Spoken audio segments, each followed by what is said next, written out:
Olá, caríssimos, eu sou Carlos A. Júnior e sejam bem-vindos ao projeto Um Quarto de Oração, na nossa catequese destrinchada.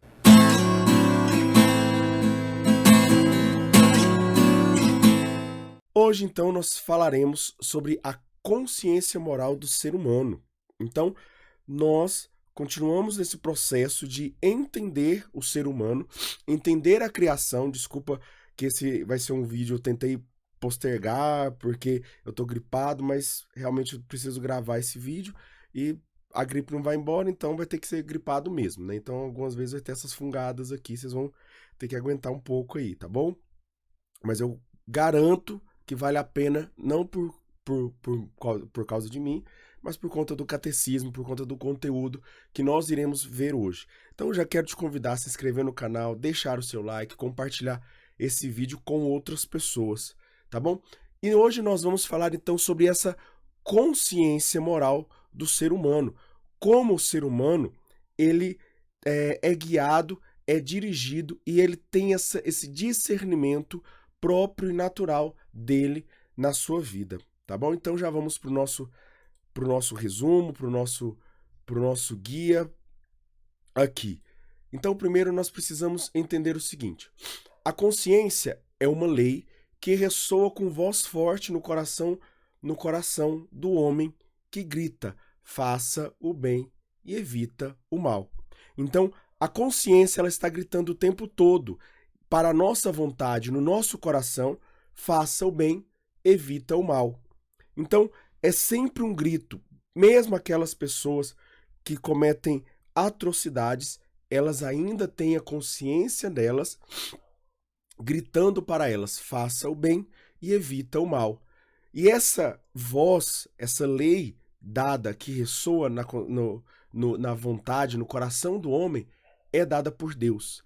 A consciência é uma sala onde Deus se encontra com Deus. É o mais íntimo do que se pode encontrar com Deus. Onde o ser humano pode realmente se encontrar com Deus. E a gente vai perceber que a consciência ela é extremamente importante. Primeiro porque ela é importante para confessar os nossos pecados, para confessar Jesus Cristo como nosso Senhor. Então, você vai percebendo que todo movimento do ser humano é baseado na sua consciência. Todo movimento é baseado para que a consciência ela vai produzindo no ser humano. Dado essas informações da introdução, vamos então agora para entender primeiramente, nós vamos dividir então em 4 partes, o catecismo divide em 4 partes. Primeiro nós falaremos sobre o juízo da consciência, depois falaremos sobre a formação da consciência, depois falaremos como decidir em consciência e depois falaremos sobre o juízo errôneo, certo? O como ouvir a voz da consciência. O homem, então, é chamado pela consciência a fazer o bem e a evitar o mal. A consciência vai gritando: faz o bem, evita o mal. Mas quando ele não presta atenção à consciência moral, ele erra. Então, o erro, o pecado, ele é quando nós não prestamos atenção à nossa consciência. E aí, a gente vai percebendo que existem algumas coisas que fazem sentido para você. Quando você se sente mal por fazer algo ruim para alguém, ou quando você se sente mal por alguém fazer algo ruim com você, é a sua consciência dizendo que aquilo está errado, que uma pessoa ela transgrediu, seja você, seja outra pessoa, transgrediu a lei da consciência.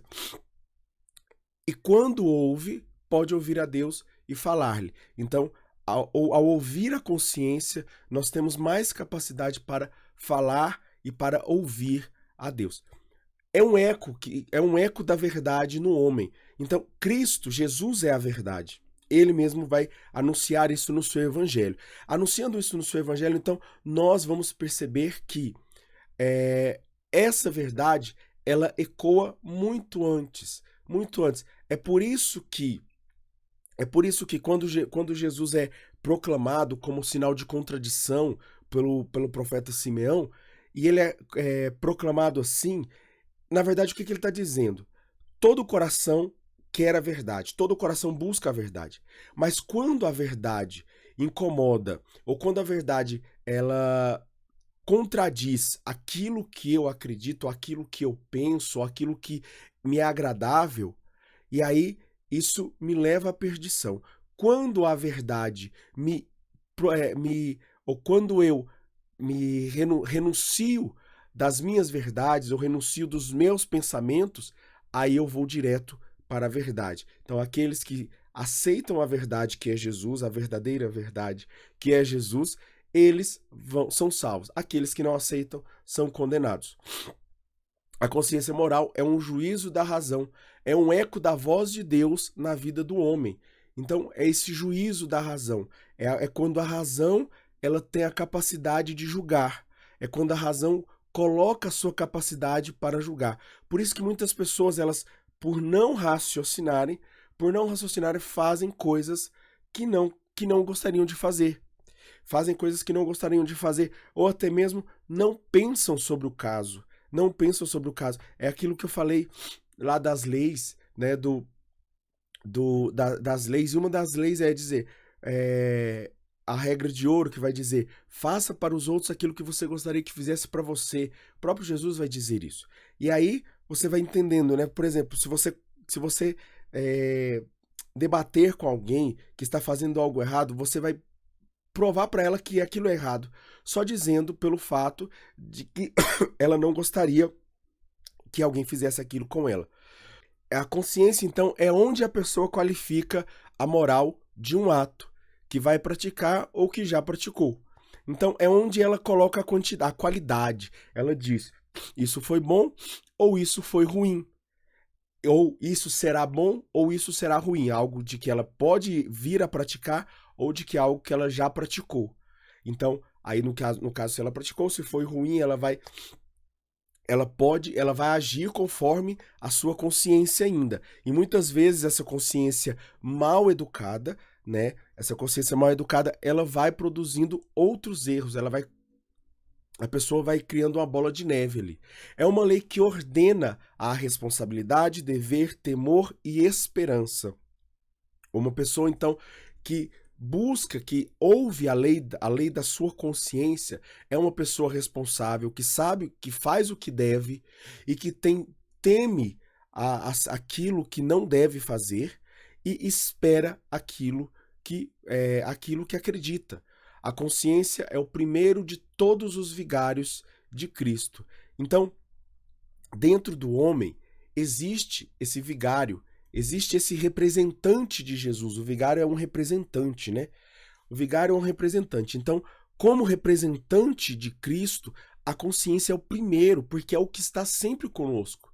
Nós nunca teremos 100% da vida as nossas esposas, esposos, filhos, filhas, pai, mãe, qualquer que seja a pessoa que esteja conosco, uma hora ou outra ela vai sair. A nossa consciência não, a nossa consciência estará sempre conosco, como diria o Tiririca, né?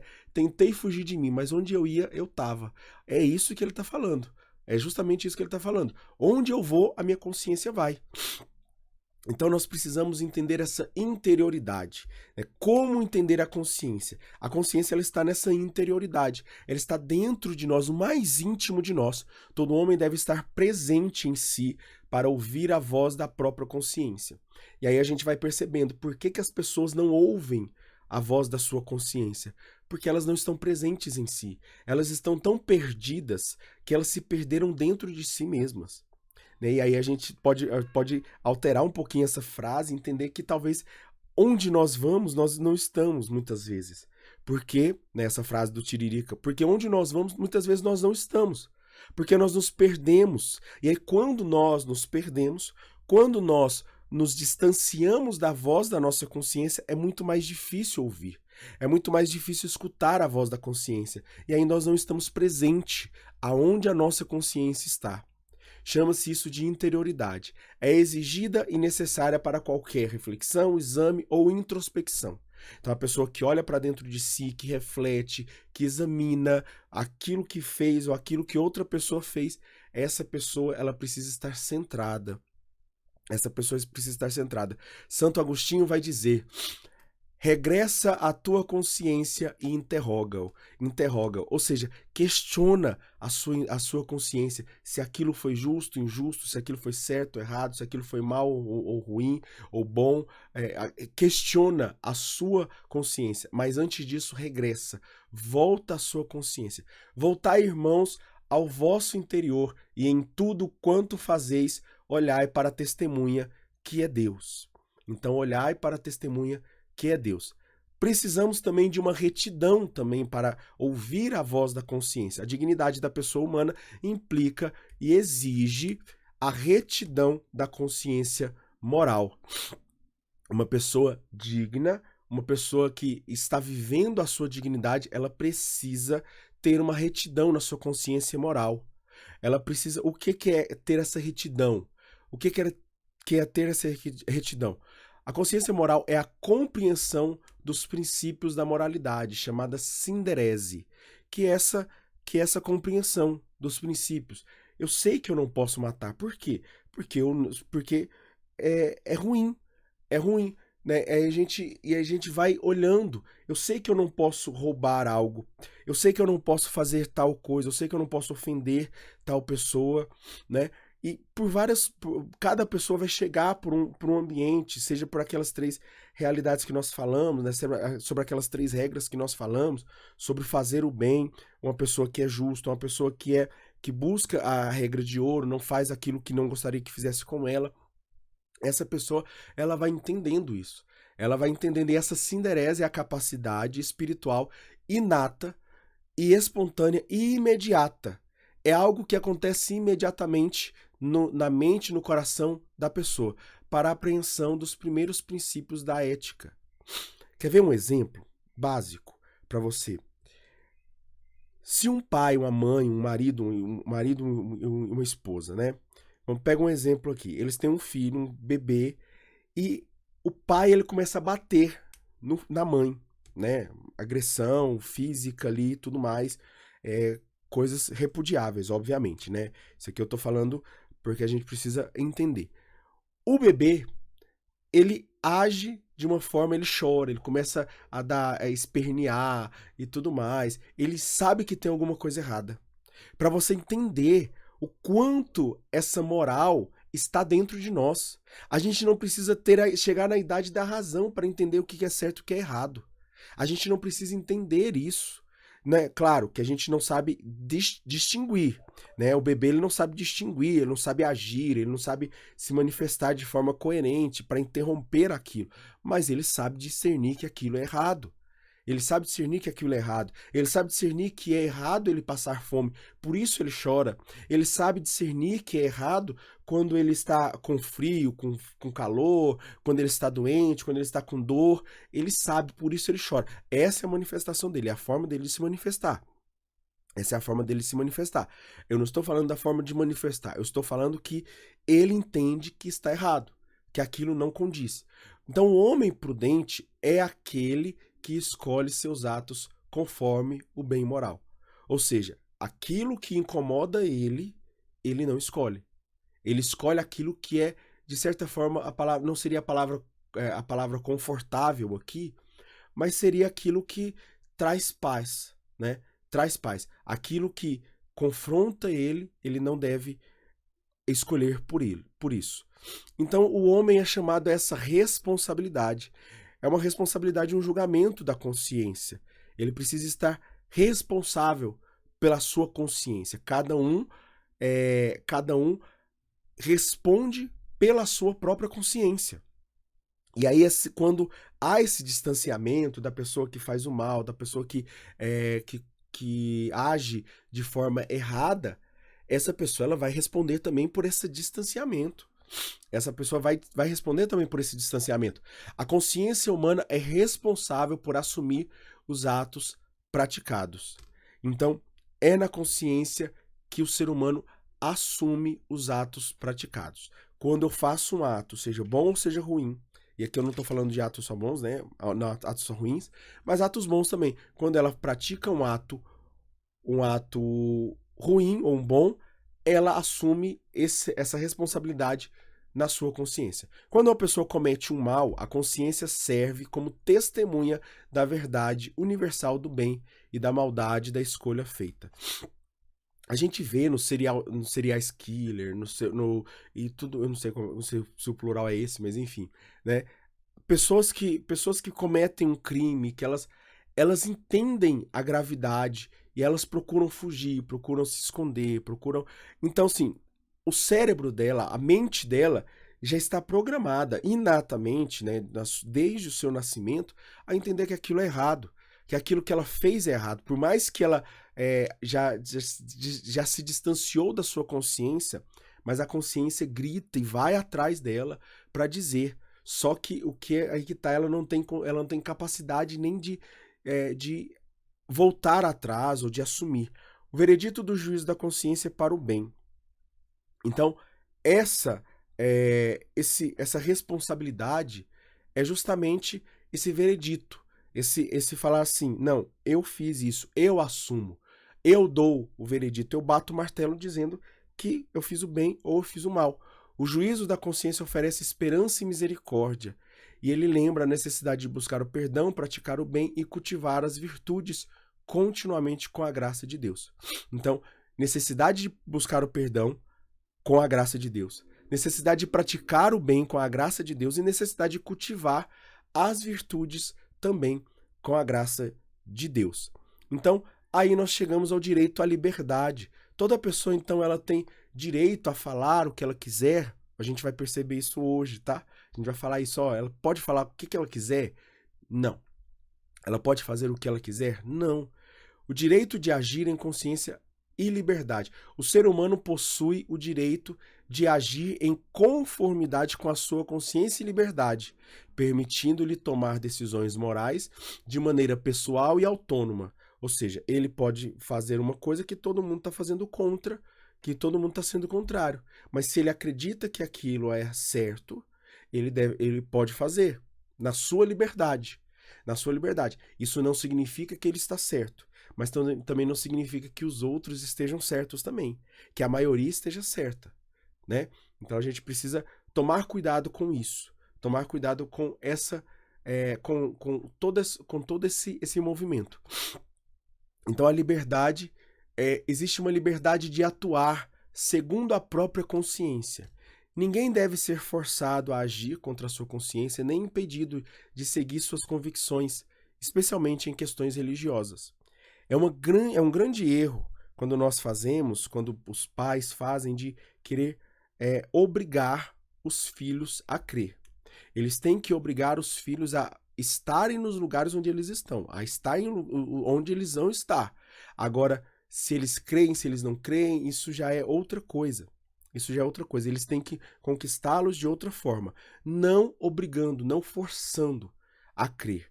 Forçando a estar ali, na igreja, na missa. Eles podem fazer isso, né? E essa liberdade, ela vai aumentando com a sua responsabilidade. Então, o jovem, quanto mais jovem ele é, menos responsável de si ele é. Então, os pais ainda são responsáveis por ele. Então, são os pais que respondem por essas situações. Mas os pais não respondem naquele íntimo da consciência, né? De dizer, de falar o que quer, de querer o que quer mesmo, né? E tô sendo bem como eu vou falar, redundante aqui, mas é o querer querendo, né? E aí nós entendemos, então agora vamos para a segunda parte falando sobre a formação da consciência. Como formar uma boa consciência e como a partir de quando essa consciência é formada. Como ter uma boa consciência? Para formar uma boa consciência, deve dar a ela informações e ter o juízo esclarecido. Então, basicamente é o seguinte, a consciência é uma sala, e essa sala ela precisa estar iluminada. E ela precisa estar cheia de livros, cheia de informações. Então é como se eu pegasse tudo que eu experimentei, tudo que eu vivi como experiência, que eu tive como experiência de conhecimento, de coisas que eu vi, coisas que eu passei, e eu coloco dentro dessa sala. Mas não adianta eu colocar livros e livros e livros dentro de uma sala se eu mantenho a sala escura. Essa sala precisa estar esclarecida, ela precisa estar clara, para que eu possa ter acesso a todas as informações. E aí nos cantos que estão escondidos da nossa sala, nos cantos que estão escuros da nossa sala, nós precisamos iluminar. Nós precisamos iluminar, ter o juízo esclarecido. E o que é essa boa consciência? A boa consciência é uma consciência bem formada e reta e verdadeira. Aliás, uma consciência bem formada é reta e verdadeira. Ou seja, ela não faz curva, ela não se desvia por conta dos seus interesses. Não, eu vou fazer isso aqui, eu acredito que isso é errado, mas eu vou fazer mesmo assim, sabe? Esse mais é o desvio. Esse mais que eu falo, olha, isso é errado, mas... Não, se é errado e pronto, vai reto e se é errado, não faça. Se é certo, faça. Faz o bem, evita o mal. E também ela é verdadeira. Não dá para eu mentir para a minha consciência. E não dá para a consciência mentir para mim. Dizer que uma verdade, um bem é mal e um mal é bem. E essa boa consciência, ela pondera a partir da razão em conformidade com a sabedoria do Criador. Então, quando a sabedoria do Criador vai iluminando cada vez mais a consciência, essa sabedoria vai se tornando maior. Ela vai se tornando maior. Quando nós somos formados nessa consciência, nessa boa consciência? A boa consciência é formada desde o início até o fim das nossas vidas. E aqui são os livros, né? Quando nós falamos dessa sala, nós falamos dos livros. Os livros que nós colocamos dentro dessa sala são os nossos conhecimentos, as nossas virtudes, as nossas práticas, a nossa ética, os nossos hábitos, a nossa moral, a nossa educação. Tudo isso são os livros que nós vamos colocar. Então, pega essas 7 prateleiras aqui, cada prateleira do conhecimento, as prateleiras das virtudes, que muitas vezes são inatas, outras vezes são adquiridas, as prateleiras também das práticas que nós vamos tendo. Então, uma pessoa, por exemplo, que joga bola, ela tem uma consciência muito mais futebolística do que uma pessoa que não joga bola, entende? A prateleira também da ética, daquilo que é o bem, né? Da ética no sentido de fazer o bem quando as pessoas não estão olhando, a pessoa é uma pessoa ética. Dos hábitos também que eu faço de forma espontânea e natural, que eu não preciso me esforçar mais para fazer, da minha moral e também da minha educação. E são os pais que são responsáveis para ensinar as crianças, porque se essa boa consciência é formada desde o princípio, os pais é que são os responsáveis por dar os primeiros passos para essa criança, ensinando ela a adquirir virtudes, a preservar-se ou curar-se do medo. Então, o medo, ele pode vir ou pode não vir. Se ele aparece, a criança ela precisa ser ensinada a não temer. Ela precisa ser ensinada a não temer. E a ter coragem, a ter valentia. E também, se ela foi ferida por algum medo, ou tem algum medo, e ela precisa ser ensinada a ser curada.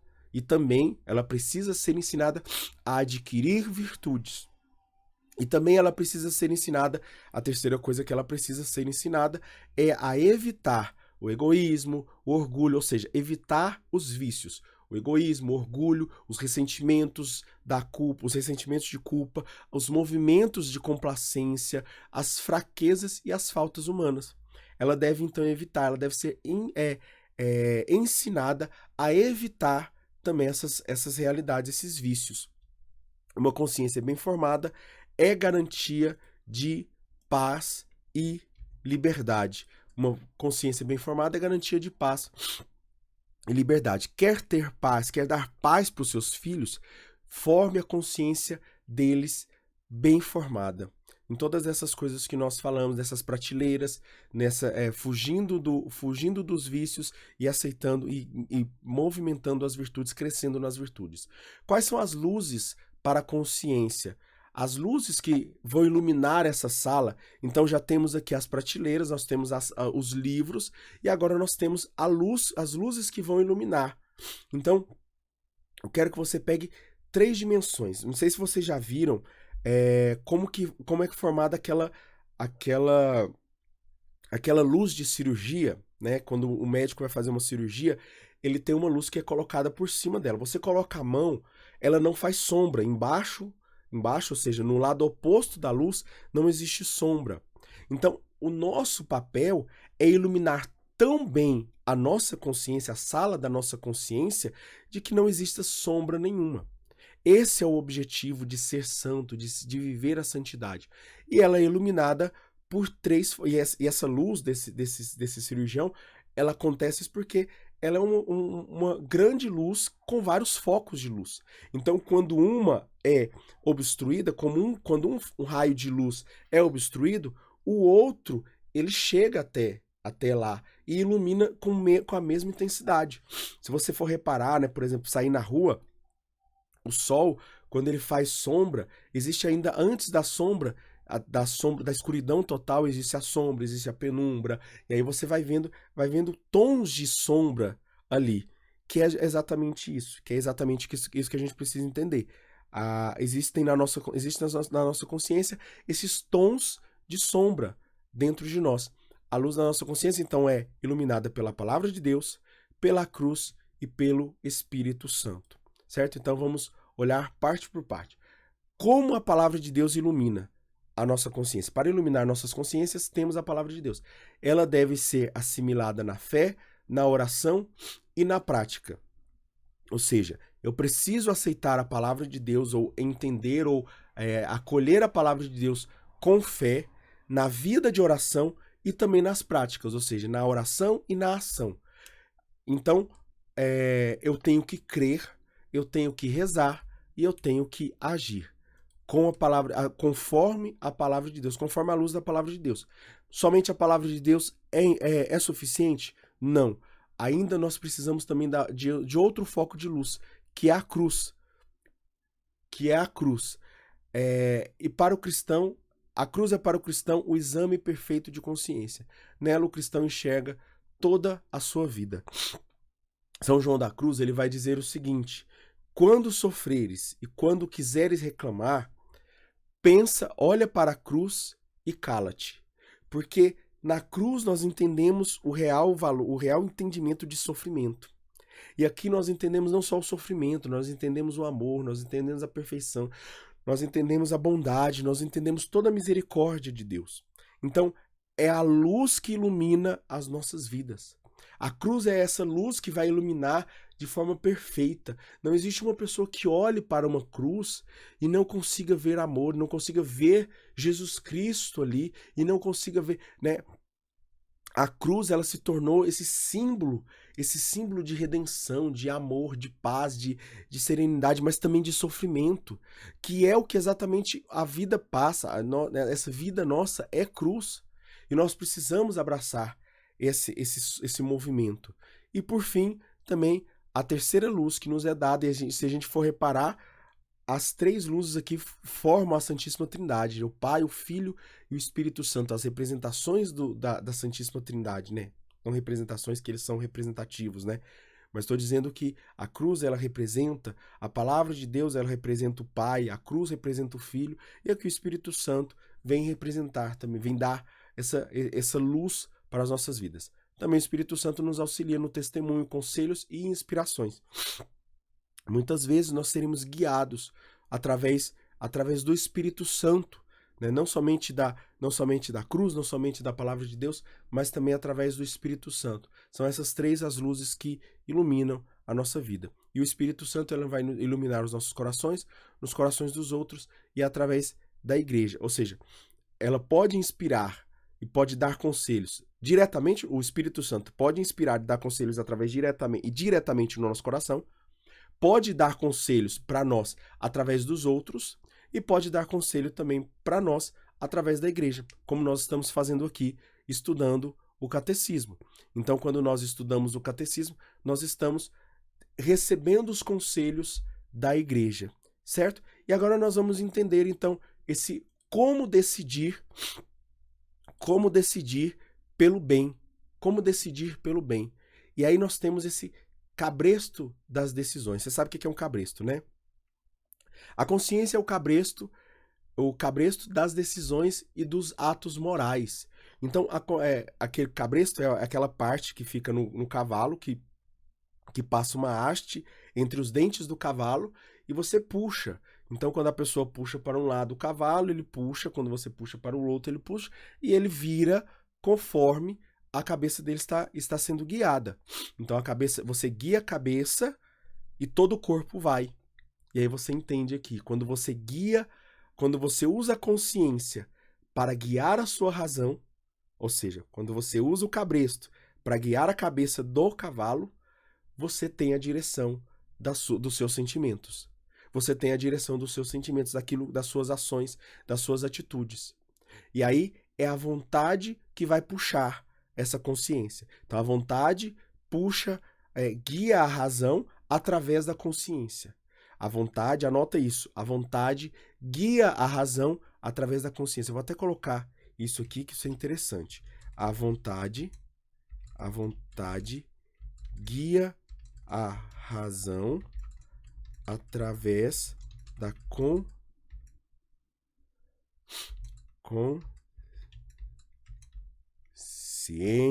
Isso. A vontade guia a razão através da consciência. Certo? Então, pode levar o ser humano em direção à razão e à lei de Deus, ou pode levar ao afastamento delas. Através do quê? Através das vontades. Então, o que peca quando nós falamos sobre pecado? O que peca? Peca quando você quer algo, quando você assume aquilo na sua vontade.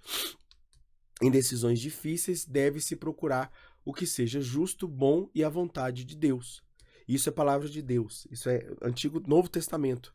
O que é justo, bom e agradável a Deus, na lei divina. Então, quando nós temos uma decisão difícil para tomar, nós devemos buscar aquilo que é justo, aquilo que é bom e a vontade de Deus.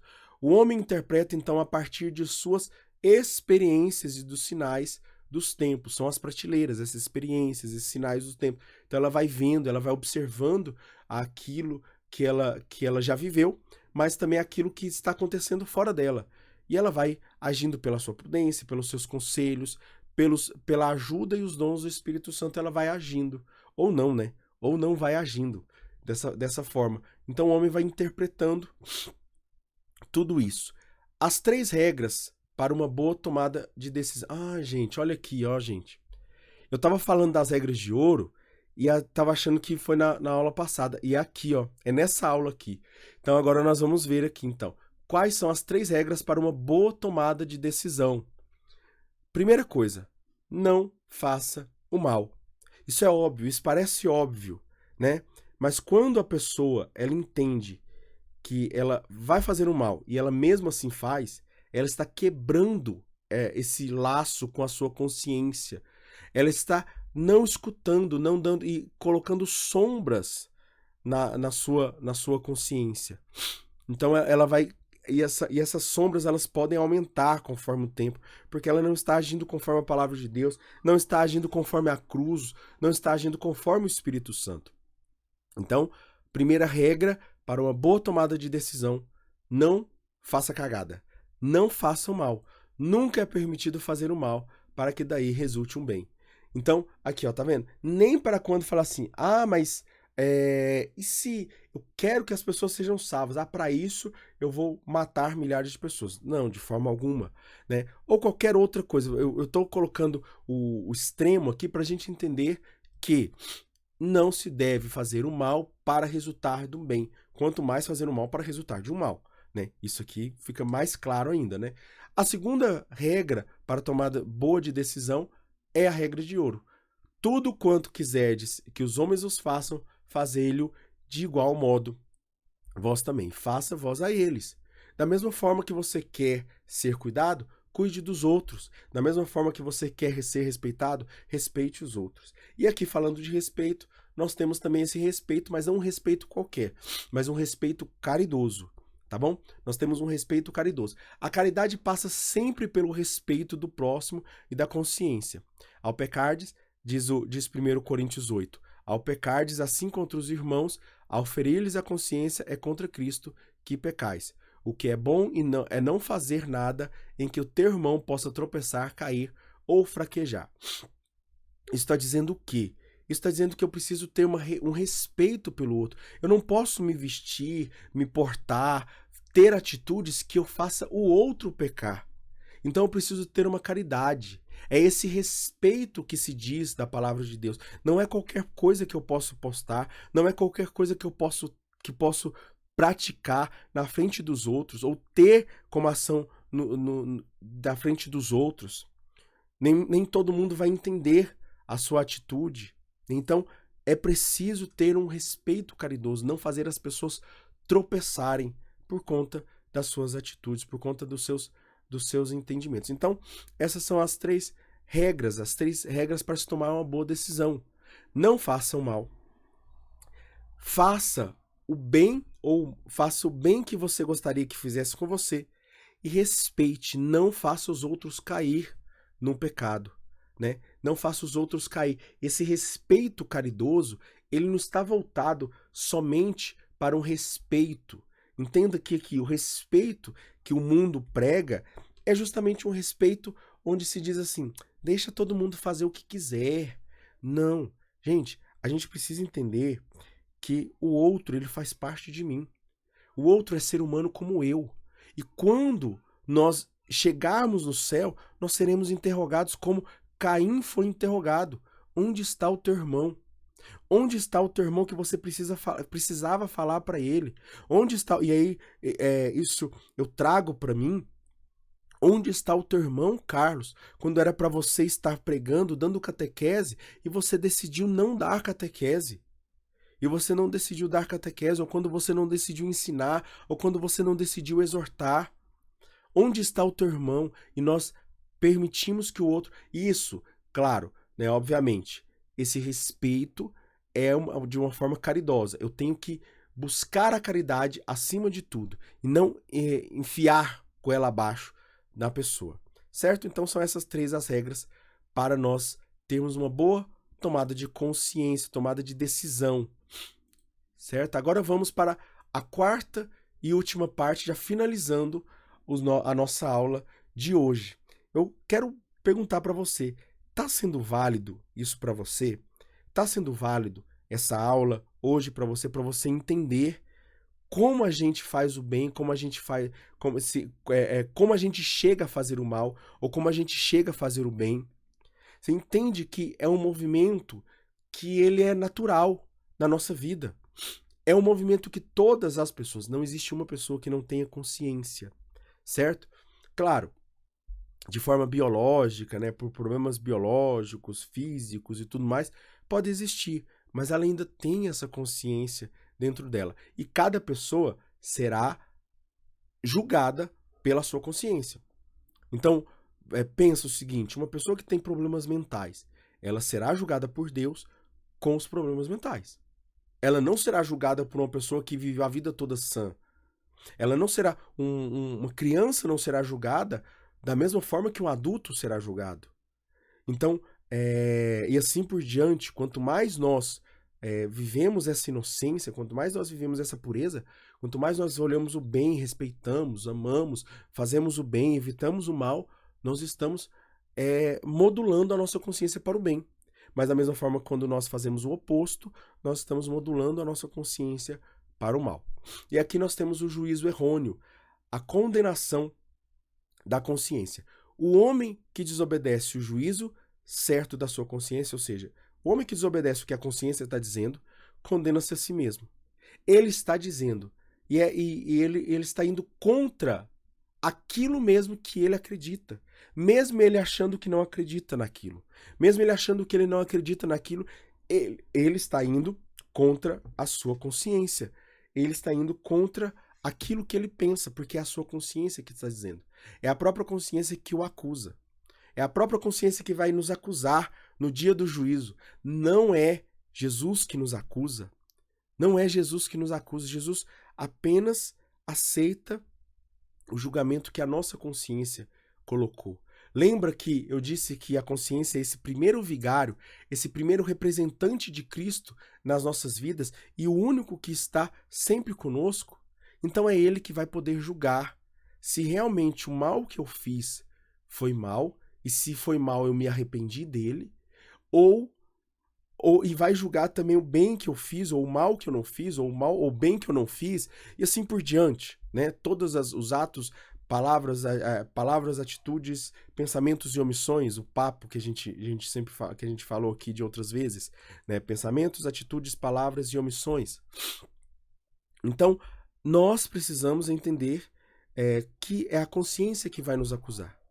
É a consciência. Então, muitos santos já discerniram isso e disseram, olha, quando chega o juízo, a pessoa, praticamente ela diz o seguinte, ela fica de frente com Jesus e ela fala, eu mereço o inferno, ou eu mereço o céu.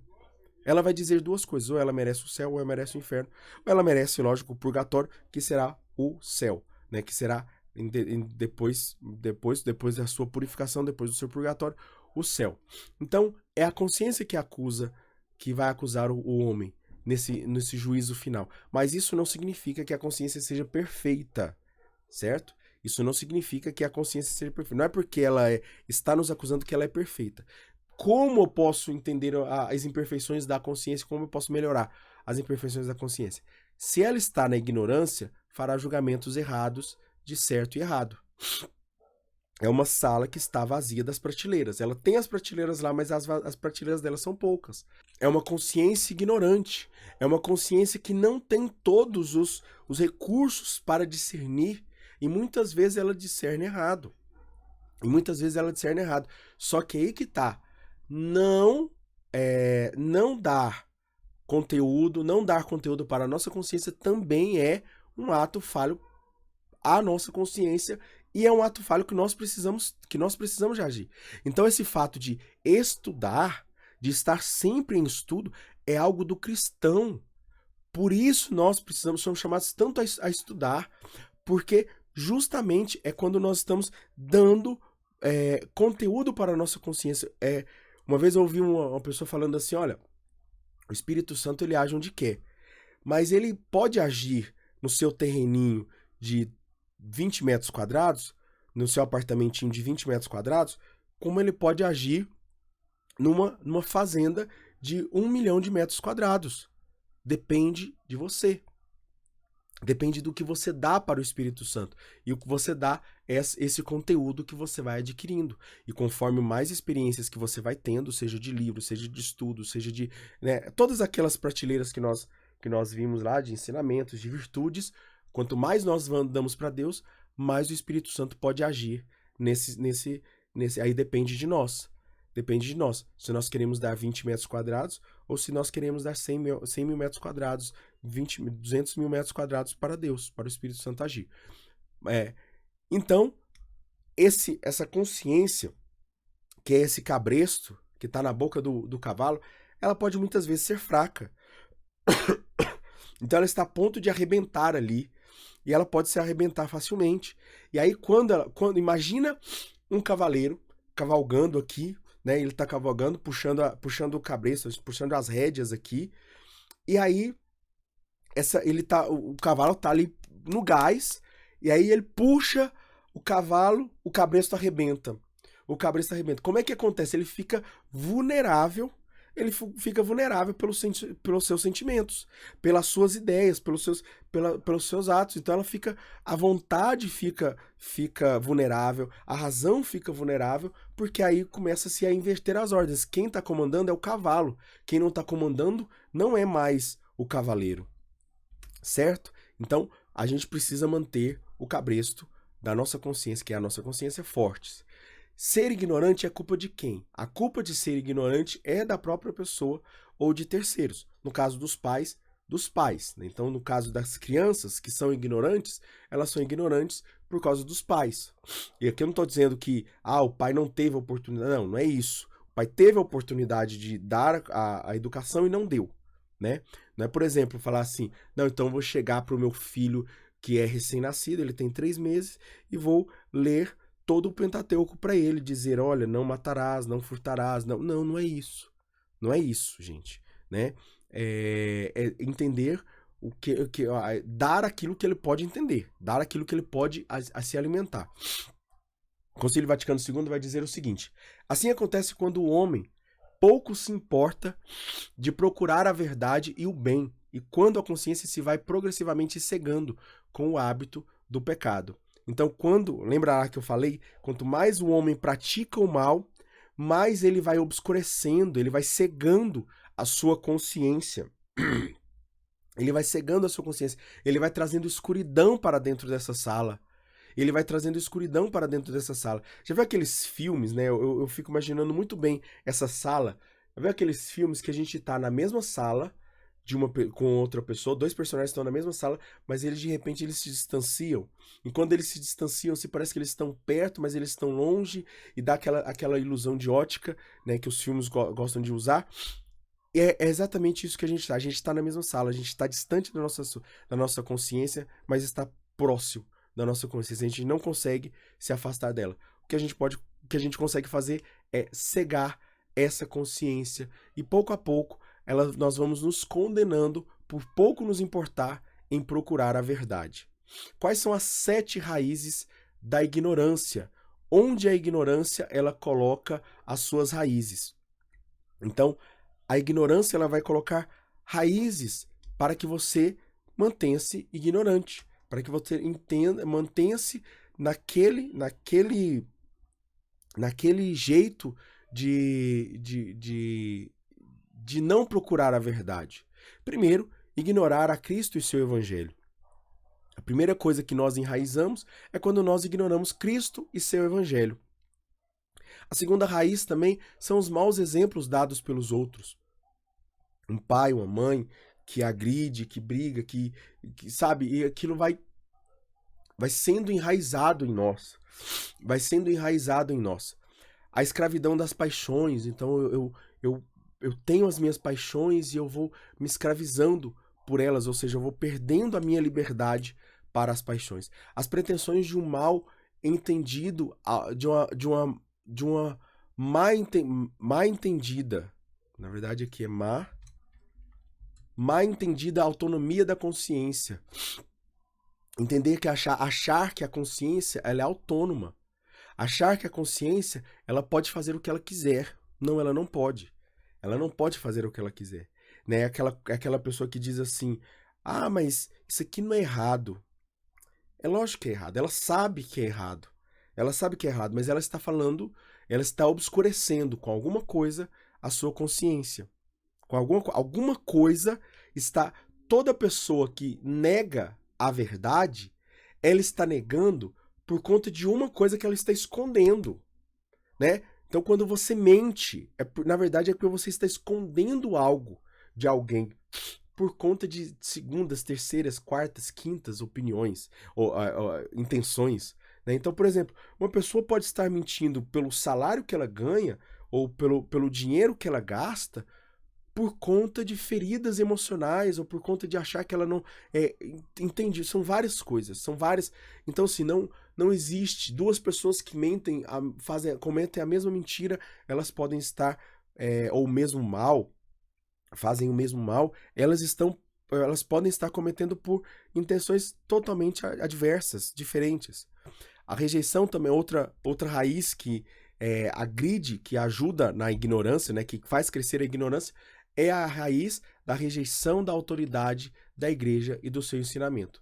Ou seja, rejeitar o que a igreja, rejeitar o que Deus ensina é rejeitar essa própria autoridade. E também a falta de conversão, ou seja, eu sei que é errado, mas eu vou continuar fazendo errado. Eu sei que aquilo não está certo, mas eu vou continuar fazendo aquilo. Então isso vai enraizando. Por isso as pessoas, os santos, eles vão dizer muito, foge do mal, evita o mal, evita os vícios, porque quanto mais nós temos vícios, mais nós vamos enraizando essa falta de conversão no nosso coração e vai sendo muito mais difícil se converter. A falta de caridade também. Então, ou seja, quanto mais eu não me prolongo na caridade, quanto mais eu não me dou a caridade, ou seja, vou me tornando uma pessoa egoísta, uma pessoa orgulhosa, eu vou me distanciando, eu vou enraizando a ignorância em mim. E aí existe a ignorância invencível. O que é a ignorância invencível? E aí a gente vai ouvir muito esse termo, muito não, mas a gente vai ouvir algumas vezes esse termo na igreja. E o que é ignorância invencível? A ignorância invencível é quando a pessoa comete um erro na ignorância da lei que o proíbe. Exemplo, uma pessoa que nunca ouviu falar que roubar é pecado, que roubar é errado. Então, numa tribo, alguma coisa, eles, por exemplo, uma tribo indígena que eles que eles têm o hábito de matar crianças, né? A gente sabe que existem inúmeras tribos, ou já existiram inúmeras tribos que são assim. Na consciência deles, eles nunca ouviram uma lei que dizia que é proibido matar crianças. Na verdade, eles fazem por uma... Aquilo não deixa de ser errado. Aquilo não deixa de ser errado. Mas ele tem uma ignorância invencível. Este não tem responsabilidade sobre o seu erro. Essa pessoa, ela não tem responsabilidade sobre o seu erro, certo? Então, assim, é diferente daquele bebê que nunca... que sabe o que está errado, né? Ele sabe o que está errado. Mas se ele continuar sendo criado dessa forma, ele vai achar que aquilo é o certo. E ele vai ser educado pelo pai, pela mãe, que agride o pai ou que agride a mãe, que ele vai ser educado daquela forma. E ele vai se tornar uma criança também violenta. Ele vai se tornar uma criança violenta. E não chegou ninguém para ele, e principalmente as autoridades, que são os pais e a mãe dele, né? E não é só falar, é fazer também. É dar o exemplo. Então não adianta o pai falar assim, é errado bater em mulher. Ele vai lá e bate na mãe dele. Isso, né, convenhamos, não faz sentido, não vai se fazer sentido para a criança. Então a criança ela vai ser ensinada pelos exemplos. Mas nem por isso deixa de ser o mal, uma privação ou uma desordem. Então isso não significa que a pessoa não está, ela não ela está isenta de ser julgada. Então aqui nós precisamos colocar um ponto de atenção aqui. Porém, manter-se deliberadamente na ignorância sobre assuntos que deve se saber é sim um erro. Exemplo da pessoa que fala assim, eu não quero ouvir sobre a palavra de Deus. Eu vou lá na igreja, toda vez que eu vou na igreja, eu escuto, o padre fala que alguma coisa é errada. Alguma coisa é errada. Aí a pessoa faz o seguinte, faz o quê? Ela para de ouvir pregações, ela para de ouvir homilias, ela para de prestar atenção no que o padre fala, ela para de dar atenção àquilo. E aí o que ela está dizendo? Ela tá colocando um obstáculo na verdade. E a verdade não vai iluminar. Se a verdade não vai iluminar, a consciência dela vai manter. E ela diz assim, se eu já vi muitas pessoas dizerem isso, né? Eu mesmo, há muito tempo atrás, já disse isso. Falei assim, mas se a pessoa não souber que isso é pecado, é melhor não falar para ela, porque aí ela não vai estar pecando, né? Ela não vai estar pecando de forma mortal. Porém, deixar as pessoas na ignorância, ou se deixar na ignorância deliberadamente, é também um erro. É também um erro. E para finalizar, nós chegamos à conclusão. O remédio da ignorância. Qual é o remédio da ignorância? A consciência se torna boa e pura quando iluminada por uma fé verdadeira. Então a consciência ela vai ser iluminada pela fé verdadeira. A fé é a luz da ignorância. Essa fé verdadeira é a luz da ignorância. A fé verdadeira é uma fé pautada nos ensinamentos de Cristo e da igreja, que concorda com o bem natural. Então, são essas três coisas: Cristo, a igreja e o bem natural. O bem natural que é exatamente esse bem que está dentro dessa criança, dentro desse bebê, que entende o que é certo e o que é errado, sem precisar que alguma coisa está certa, alguma coisa está errada, sem precisar que alguém explique para ele. E a Constituição Pastoral Gaudium et Spes, né, vai dizer o seguinte: quanto mais prevalecer a reta consciência, tanto mais as pessoas e os grupos estarão longe da arbitrariedade cega e procurarão conformar-se com as normas objetivas da moralidade. Então, para entender isso aqui, a gente precisa entender o seguinte: você vai percebendo que a sociedade ela age não só no pessoal, mas também no coletivo.